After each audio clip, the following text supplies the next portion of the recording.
오늘 말씀은 시날 평지에 세워진 바벨탑에 관한 겁니다. 노아 홍수 시간이 흘러감에 따라서 세상에는 또 많은 사람들이 살기 시작합니다. 창세기 10장에 보면은 노아의 아들 셈과 함과 야벳의 족보가 나오는데 그들로부터 70개의 족속이 나옵니다. 하나하나 세어 70개입니다. 여기 등장하는 70개 족속은 당시 전 인류를 통칭하는 것으로 상징성이 있는 숫자로 알려져 있습니다. 죄악이 가득했던 옛 세상은 하나님께서 홍수로 심판하시고 이제 홍수 후에 새로운 인류의 조상이 된 노아와 그의 후손들, 자, 어떠한 세상을 만들어 갔을까요? 홍수 후에 하나님께서는 아담에게 하셨던 축복을 노아와 그의 후손들에게 동일하게 또 하십니다. 생육하고 번성하여 땅에 충만하라 라고 말입니다. 과연 노아와 그 후손들은 내가 다시는 세상을 멸하지 아니하리라 말씀하셨던 그 하나님의 아픈 마음을 헤아리면서 새로운 문화를 만들었을까요? 창조주 하나님께 감사하고 그 하나님을 예배하며 서로 사랑하는 그런 세상 말입니다. 안타깝게도 그 반대의 역사가 진행이 됩니다. 오늘 본문 창세기 11장은 노아가 죽은 후에 그의 자손들이 만들어낸 태고의 역사가 어떠했는지를 보여줍니다. 사람이 많아져서 점점 동방으로 가다가 시날 평지에 이르렀을 때에 거기서 사람들은 놀라운 기술을 발명합니다. 티그리스 강, 유브라데 강 그 두 강이 자주 범람함으로 그곳에 충족토가 형성되는데 그 충족토를 이용하여 벽돌을 만드는 기술을 그들이 고안을 해낸 겁니다. 벽돌을 만든 것은 건축에 있어서 엄청난 혁명이라 할 수가 있습니다. 이것은 그들의 주거 문화를 완전히 바꾸는 겁니다. 그들은 아스팔트 같은 역청을 사용하여 벽돌을 이렇게 하니까 자기들이 원하는 대로 건축물을 마음껏 만들 수가 있게 된 것이지요. 그래서 사람들은 그곳에서 모종의 프로젝트를 계획하는데요. 그것이 무엇인지 창세기 11장 3절 4절 스크린 보면서 같이 한번 읽습니다. 시작!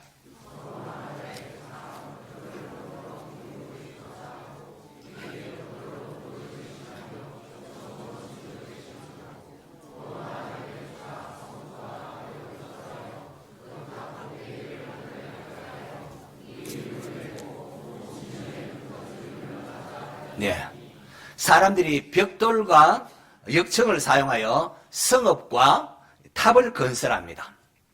창조주 하나님으로부터 부여받은 재능과 기술을 개발하는 것, 개발해서 성읍을 짓고 탑을 짓는 것, 좋은 겁니다. 문제는 왜 그들이 성읍과 탑을 건설하는가? 그 동기가 문제입니다. 사람들은 탑 꼭대기를 하늘에 닿게 하자라고 합니다. 이것은 인간들이 하나님과 어깨를 동일하게 하고 싶다는 겁니다. 또 하나님께서 다시는 홍수로 지구를 멸하지 않겠다 했건만은 하늘에 닿을 만큼 탑을 쌓는다는 것, 하나님에 대한 불신앙을 뜻하기도 합니다. 그리고는 하늘에 닿게 하고는 우리 이름을 내고 온 지면의 흩어짐을 면하자, 우리 이름을 내고, 이거는 피조물로서 더 이상 하나님 아래 있지 않겠다는 선언 것 같습니다. 히브리 문화에서는 이름 짓는 게 굉장히 중요합니다. 이름 짓는 것은 내가 누군가의 이름을 지으면 내가 그에 대한 권위가 있다는 그런 의미가 있습니다. 아담의 이름을 하나님 짓지 않습니까? 하나님이 아담이라 하리라. 그러니까 아담에 대해서 하나님의 권위자라는 거죠. 또 하나님께서 아담에게 맨 처음 하게 한 일은 모든 육축과 공중의 새와 들의 짐승들의 이름을 짓는 것이었습니다. 히브리 문화에서 이렇게 이름 짓는다는 것은 이름 지음 당하는 자와의 관계에 있어서 독특한 상화의 관계가 형성이 됩니다. 사람들이 시날 평지에 탑을 쌓으면서 우리 이름을 내고 우리가 우리 이름을 짓자는 겁니다. 더 이상 하나님과의 상하 관계를 갖지 않겠다는 겁니다.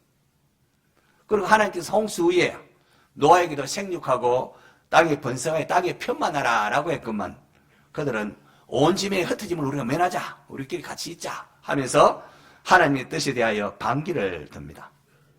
하나님의 뜻과 무관하게 자기 뜻대로 살고자 하는 인간의 모습이 여기에 바벨탑 사건에 반영되어 나오는 겁니다. 홍수 후 새로운 인류의 조상이 된 노아와 그의 후손들, 그들이 만들었던 역사, 창조주 하나님께 감사하며 하나님을 기뻐하고 서로 사랑하는 그게 아니고 하나님을 거부하고 하나님 필요 없다. 하나님 이름이 아니라 우리 이름을 내고 하나님 뜻이 아니라 자기 내 뜻대로 살고 싶다. 그렇게 하는 겁니다.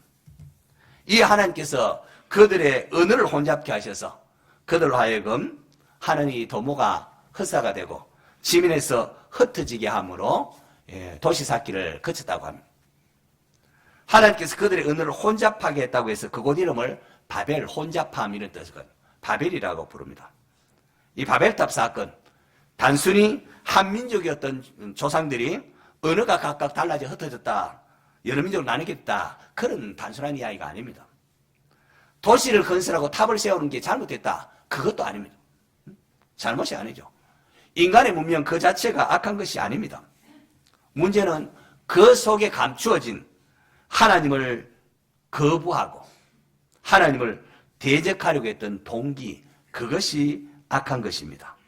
이러면서 이 바벨탑 사건의 본질은 인간의 명예를 과시하려는 교만으로 가득한 인본주의, 하나님을 제끼고 우리가 왕노릇하겠다는 인본주의를 나타내는 거고, 하나님을 대항하여 인간 나라를 건설하려는 시도를 보여준 것이 바벨탑 사건입니다.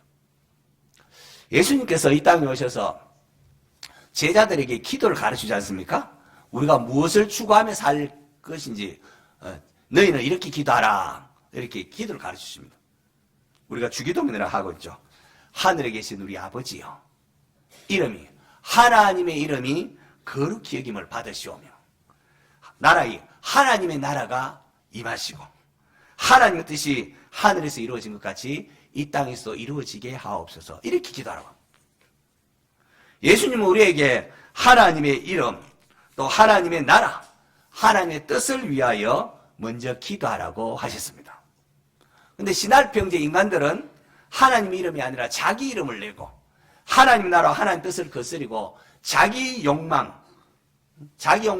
따라서 하는 인간 나라를 세우려고 했던 겁니다. 성읍과 탑을 건설할 때 어디든 하나님께 물었다는 것도 없고 하나님 마음이 어떨까에 대해서 생각하는 것도 없습니다. 온통 인간의 자기 주장만이 가득했습니다. 자, 오늘 저와 여러분 어떻습니까? 우리가 살아가는 삶의 모습 가운데에 하나님이 이것을 기뻐하실까? 하나님은 무엇을 원하실까? 내가 하니까 하나님의 것인데 감사해요. 이렇게 하나님 마음을 헤아리며 살아가는지요? 내가 가지고 누리는 모든 것이 누구 것입니까? 창조주 하나님의 것입니다. 그러므로 인간의 본분은 하나님의 것을 누림에 대하여 하나님 참 감사합니다. 범사에 감사하는 것이 그리스도 예수 안에서 우리를 향한 하나님의 뜻이라 말할 수가 있습니다. 창조주 하나님의 주인됨을 인정하는 것, 바로 그게 하나님의 나라입니다. 하나님 나라는 하나님의 왕이고 하나님의 주인이라는 겁니다. 하나님이 왕이 되면 모든 게 자기 자리를 찾아갑니다. 인간이 반역하고 하나님을, 나의 모든 것을, 생명을 주시고 모든 걸 주시는 하나님을 거부하고 내가 스스로 하나님 되겠다는 게 선악과 사건 아닙니까? 바벨탑 사건도 마찬가지입니다. 내가 하나님처럼 되겠다는 거죠. 하나님의 주권을 인정하는 이 구체적인 방법은 하나님께 묻고 행하는 겁니다. 또 하나님 뜻이 성경에 나와 있으니까 성경에서 하나님 우리에게 뭐라 말씀하시는가 살피는 거죠. 자녀를 양육할 때도 내 자녀이기 이전에 하나님의 자녀라는 걸 하셔야 됩니다. 그래서 부모 욕심을 따라 자녀를 그렇게 가르칠 것이 아니라 하나님 이 아이를 어떻게 키울까요? 하나님께서 이 아이에게 주신 재능이 무엇입니까? 내가 부모로서의 하나님 나에게 맡기는데 잘 지도하게 해달라고 하나님 앞에 기도하고 아이를 위하여 또 아이와 함께 기도하는 부모들 되시기를 바랍니다. 사업도 마찬가지입니다. 사업도 내 사업이 아니고 이 사업을 통하여 이 사업도 하나님의 사업인 줄 인정하고 하나님 나의 갈 길을 인도하옵소서, 어떻게 하는 것이 좋겠습니까? 그렇게 기도하면서 하시기를 바랍니다.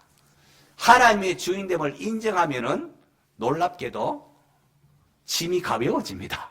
내 짐이 가벼워집니다. 염려 근심이 줄어듭니다. 여러분 경험해 보셨습니까? 하나님의 주인됨을 인정해 버리면은 염려 근심도 줄어들고 짐도 가벼워집니다. 왜요? 하나님 죄주시기 때문에. 종이 할 일은 하나님이 인도하시면 따라가기만 하면 되고 나머지 다 누가 책임지시는 걸까? 하나님께서 책임지시기 때문입니다. 여러분 창세기는 1장에서 11장까지를 태고사, 원시 역사라고 말합니다. 그리고 12장부터 마지막 50장까지 아브라함, 이삭, 야곱, 요셉에 이르는 족장들이 나오는 데서 족장사라 그렇게 구분을 합니다. 1장, 11장 원시 역사, 태고사에는 과학적으로나 역사적으로 이게 증명할 수가 없습니다. 하나님이 어떻게 만드셨는지 이게 과학적으로 이렇게 책으로 남아있는 것도 없고요. 하나님의 천지 창조로부터 시작해서 아담의 범죄와 노아 홍수, 바벨탑 사건 이런 것을 통하여 인류의 타락과 죄가 이 땅에 들어오게 된 과정을 원시 역사 1장, 창세기 1장에서 11장까지 죄가 어떻게 해서 이 세상에 가득하게 되는가를 말하고 있습니다. 창조주 하나님께서 자기 형상대로 우리를 만드셨고 우리를 모든 것을 허락하셨건만 인간은 사탄의 게임이 빠져서 하나님의 주인됨을 인정하지 아니하고 스스로 주인 노릇하려다가 타락하게 되고 죽음의 길로 걸어가게 된 겁니다. 아담의 범죄 후에 모든 우리 인류에게는 원죄에 따른 죄성이 있습니다. 죄성. 이어 펼치는 12장에서 50장까지 족장사에는 어느 정도 역사적인 증명이 가능한 시대이기도 합니다. 하나님께서 바벨의 문화권에 살고 있는 아브라함을 그곳에서 불러내어서 그와 언약을 맺음으로 죄악에 물든 세상을 어떻게 하나님 나라로 회복시킬 것인가를 담고 있습니다. 이것은 성경 볼 때 굉장히 중요한 관점입니다. 성경은 뭘 말하고자 하는 거냐? 뭘 말하고 하느냐? 성경은 죄악에 물든 이 세상을 하나님께서 어떻게 해서 하나님 나라로 회복시키는가?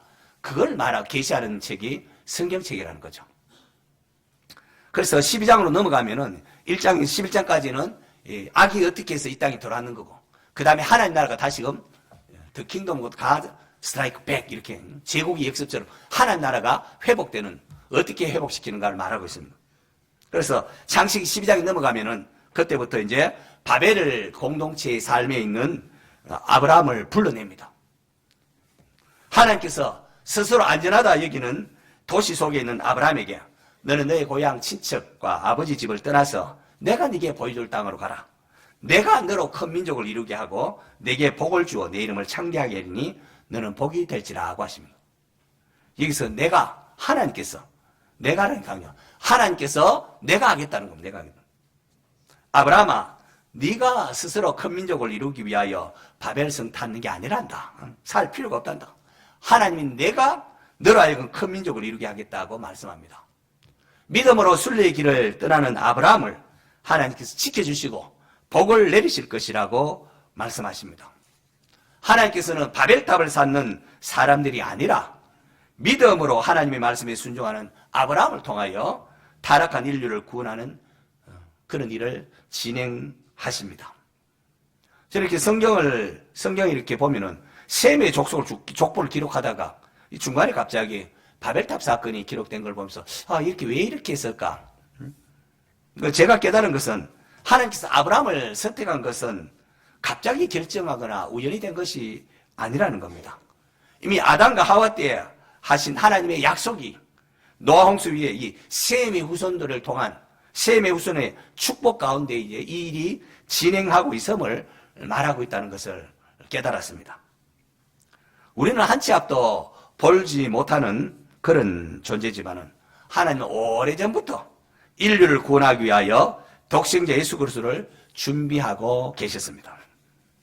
이 일을 위하여 인간의 허망한 도모를 무너뜨리시고 메시아의 조상으로 믿음으로 응답한 셈의 후손 가운데 한 명인 아브라함을 주목하시고 택하여 부르시는 겁니다. 이후에 아브라함과 다윗의 자손 예수 그리스도를 계보하면서 아브라함과 다윗의 자손으로 하나님 아들 예수님이 이 땅에 오셨고 우리의 죄를 대신하여 십자가에서 피 흘려 죽어 주셨습니다. 이것을 통하여 하나님은 사랑이시라는 것을 우리에게 분명히 보여주신 겁니다. 인간들은 이 하나님의 사랑을 믿지 못하고 반역하고 그렇게 하지만 그게 아니라는 거죠. 하나님 우리를 위하여 독생자까지 내어주시는 사랑의 하나님이십니다. 배은망덕한 우리를 구원하기 위하여 독생자까지 내어주신 하나님이심을 잊지 마시기를 바랍니다. 예수님께서 이 땅에 오셔서 십자가에서 우리의 죄를 대신 담당하시고 또 부활 승천하셔서 하나님 보좌 우편에 앉으셨습니다. 그리고는 우리에게 성령을 보내주십니다. 믿는 성도들에게 성령님이 오십니다. 근데 사도행전 2장에 보면은 오순절 성령 강림이 일어났을 때에 사도들이 성령 강림 받고 말을 하는데 다양한 지역에 다양한 나라에서 오는 많은 사람들이 모두 자기 나라 언어로 다 알아듣는 겁니다. 이게 도대체 어떻게 된 겁니까? 바벨탑 사건과 완전히 반대되는 사건이 벌어집니다. 인간이 자기 인간 노력으로 탑을 쌓을 때는 바벨, 언어가 혼잡해졌지만 예수님의 구속사역에 따른 성령이 임하게 되자 단절됐던 언어가 회복된다는 겁니다. 이 바벨탑으로 인하여 단절되었던 언어의 회복을 미리 보여주는 예표가 오순절날 사도를 외칠 때에 많은 사람들이 자기 언어로 알아듣게 된 겁니다. 우리가 지금은 죄악된 세상에 살아가기 때문에 또 외국에 가려고 하면 외국어도 조금 공부도 해야 되고 뭐 영어, 불어, 일어, 중국어 이런 거 해야 그 사람과 이렇게 말도 통하고 하지 않습니까? 하지만 장차 하나님 나라가 완성되면은 그럴 필요가 없습니다. 성령 안에서 다 언어로 하나가 되기 때문에 그렇습니다. 만약 하나가 되면 모세하고 대화하려면은 히브리를 배우거나 모세가 애굽에 있었으니 애굽어를 배워야 될 것이고 바울과 하려면은 또 이렇게 헬라어도 배워야 되지 않겠습니까? 근데 그게 필요가 없습니다. 성령이 임하시고 마지막 하나님 나라 완성되면은 언어가 하나가 되기 때문에 그렇습니다. 이 바벨탑 사건은 과거 사건만이 아닙니다. 사람들이 하나님의 이름이 아니라 자기 이름을 나타내기를 원할 때 하나님 뜻이 아니라 내 뜻대로 이렇게 살려고 할 때 하나님께서는 혼잡케 해버리십니다. 택한 백성들을 그냥 안 두십니다. 흔드십니다. 하나님께서 바벨탑을 세우는 우리를 내버려 두면 어떻게 될까요? 하나님께서 하는 최고의 징벌은 그냥 내버려 둡니다. 너 마음대로 살아라. 하나님 떠나면 부족을 경험할 수밖에 없고 그 부족을 메우기 위해서는 다툼, 분열, 전쟁이 일어날 수밖에 없습니다. 하나님께서 그들을 마음의 정욕대로 더러움에 내버려 두사 그들의 몸을 서로 욕되게 하셨으니 인류의 그 비참한 모습을 사도 바울이 로마서 1장에 그렇게 말하고 있습니다. 부모가 자식이 내는 최고의 벌은 야 이제 네 맘대로 살아라. 내 간섭 안 하겠다. 네 맘대로 살아라. 하나님께서 우리를 그냥 내버려 두면은 어떻게 될까요? 아담의 원죄에 따른 죄성으로 인하여 불나방처럼 육신의 정욕을 쫓아 헤매다가 결국은 지옥불에 다 떨어져서 영원한 죽음에 처하고 말게 됩니다. 이런 점에서 성경에 기록된 이 바벨탑 사건은 인간의 교만과 범죄를 향한 하나님의 경고일 뿐만 아니라 하나님의 마음을 깨닫는 자들에게는 사랑의 채찍, 사랑의 손길이라 말할 수도 있습니다. 성도 여러분, 하나님께서 이 시간 말씀을 통하여 바벨의 인생을 살아가는 우리를 향하여 경고하십니다. 바벨의 인생, 내 뜻대로, 내 방식대로, 내 이름을 내고 우리가 돈을 의지하고 내 재주만 의지하여 산다면 우리 역시 바벨을 건설하는 자가 되고 맙니다. 피조물된 인생이 창조주 되신 하나님께 영광 돌리지 아니하고 자기만의 영광을 위하여 살아가고자 할 때에 하나님께서는 흩어버리십니다. 하늘에 계신 자가 웃으시며 내게 주어진 모든 것이 하나님의 것인 줄 알고 하나님 감사합니다. 늘 감사하십시오. 그리고 내게 주어진 가지고 하나님께 영광을 돌리시기 바랍니다. 하나님께 영광 돌리는 것은 하나님으로 인하여 기뻐하면 됩니다. 여러분 자연 만물을 보면서 야 하나님 만드시고 너무 멋져요. 너무 아름답습니다. 우리가 기뻐하면 하나님 기뻐하십니다. 우리가 하는 사업이나 공부가 하나님의 영광을 위한 것이 되어야 합니다. 그게 아니고 그저 내가 돈 많이 벌고 출세해서 내 이름을 높이려고 한다면 이거는 바벨의 인생이 되고 맙니다. 날 불러주신 하나님의 은혜에 감사하시기 바랍니다. 자신의 이름보다 하나님의 이름을 높이고 나의 뜻보다 하나님의 뜻을 우선하십시오. 그게 우리를 위한 것입니다. 먼저 하나님의 나라를 구하면은 나머지는 하나님께 우리에게 유업으로 다 물려주십니다. 2025년 올 한해 날 구원하신 하나님께 감사하고 하나님께 나에게 주신 모든 재능과 지혜 가지고 하나님의 영광을 위하여 100배의 열매를 맺고자 결단하는 성도 되시기를 축원합니다.